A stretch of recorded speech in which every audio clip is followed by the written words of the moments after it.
Exams can be a little intimidating, and that can get even worse when you're in a graduate program. So today we are discussing what makes PhD comprehensive exams hard and ways to think about or prepare to make them just a little bit easier.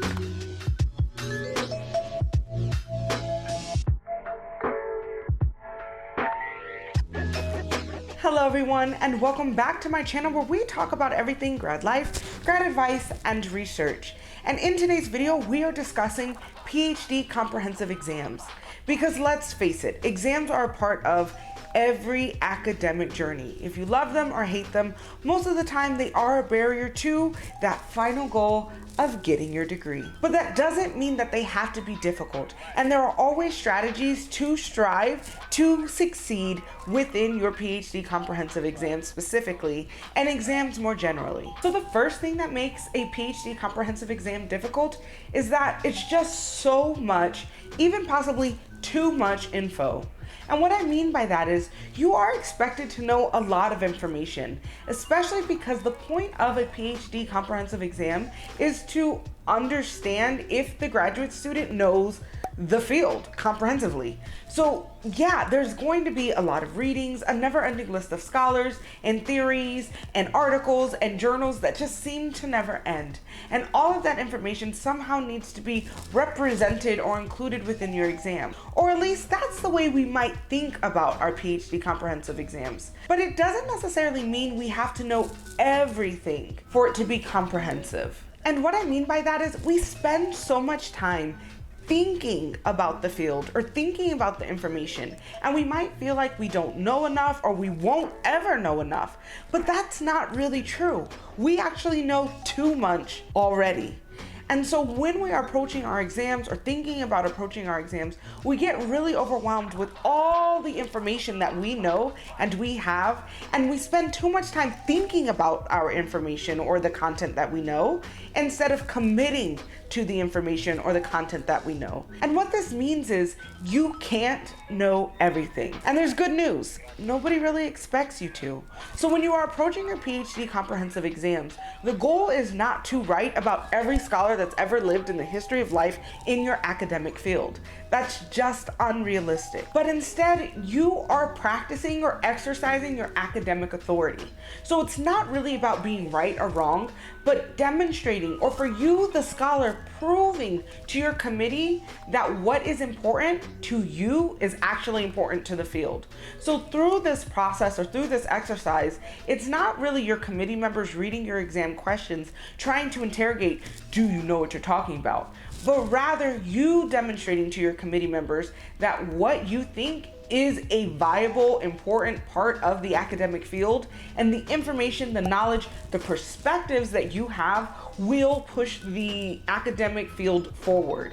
It will improve academia in some way, and your exams are to demonstrate exactly how. So don't think about your comprehensive exams as a pass-fail, right or wrong type of exam. Because sure, yes, they are usually pass-fail, but the goal isn't necessarily to evaluate if you know something or if you don't, but instead to better understand what is it that is important and how are you as a scholar uniquely contributing, interpreting, and understanding or engaging with the academic field you're encountering. Now, the next thing that makes PhD comprehensive exams really difficult is that it is a lot in a short amount of time. So this part is a little bit more logistical or pragmatic. And unless you're some type of intergalactic stellar time witch, you really can't control time. But you can be very strategic about how you organize and manage your time. So of course, every video that's going to talk about time management is going to bring up you need to be disciplined.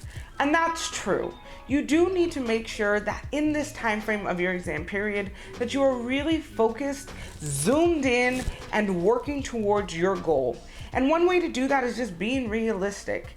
And so if you're not somebody who can read a ton of books or write a ton of pages in one day, then it wouldn't really behoove you to make a goal to have 13 pages written on Monday if you've never written more than 4 pages. So it's about being real with yourself. And that's the next way you can organize your time, right? Being realistic of what you can and cannot achieve.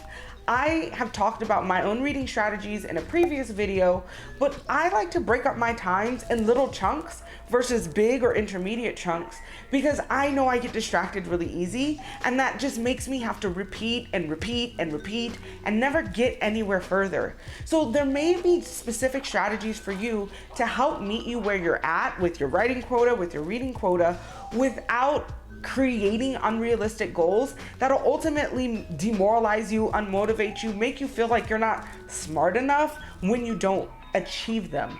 So it's something to be real with yourself about what you can and cannot do, and then creating solutions to develop systems to support those realistic goals. And one way to do that is just to make a schedule. Now, this schedule could be blocking out writing time, reading time, but it can also be focusing on this question at this time, or this paragraph at this time, and this paragraph at that time. But it's really about understanding what is your workflow. And then do as much pre-work as you possibly can. This was a godsend when I was doing my PhD exams because I didn't realize at the time just how laborious and intensive it was to have to write so many pages in such a small amount of time.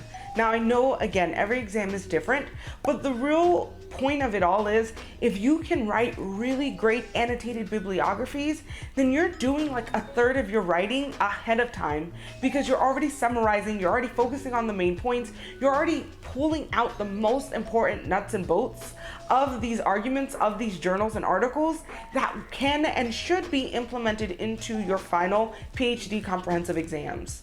There's also ways to kind of predict what your exam questions are and outlining or thinking about questions or drafting up statements that could maybe fit depending on how the question is asked. So just trying to be creative and doing pre-work before your actual exam period is another way to save time and make your PhD comprehensive exams just so much more manageable. The next thing that makes PhD comprehensive exams hard is you don't know what to expect. And I mean, how could you? You've probably never taken a PhD comprehensive exam before. You probably never even seen one before. And if you were like me, you probably didn't even hear about them before you even started your PhD exam. Not to mention, PhD exams look completely different even within your own department. So there's no real way to gauge what exactly is a PhD comprehensive exam. But there are strategies that you can implement to help you mitigate the unknownness of exams. So the most important strategy that I think will help every single person, no matter what your circumstances are, is that you need to ask for help. Reach out and try to find as much information as possible. And one way you can do that is by watching my past YouTube videos. Another way you can do that is by talking with people. So something that really helped me is that I went and talked to upperclassmen or people who are further in the program and asked them for their advice. And for the most part, especially in my department in particular, people are really kind and approachable. They would answer my questions, they would respond, give me their tips, and that type of conversation, even if they're not very specific or if they're not even good at talking about exams, can help alleviate a lot of the anxiety because you are talking with somebody who's made it to the other side. I also was really transparent with my faculty members, and I was honest about my feelings, so they would be able to guide me in the right direction, give me reassurance when I needed to, or even implement some type of support system. And this comes into like the next part of ways that you can strategize to ask for help, and that's asking your faculty to do practice tests. Now, I didn't do this, but one of my cohort mates did, and I think this is such an amazing idea because the best way to figure out what your exam process would be like is to take exams.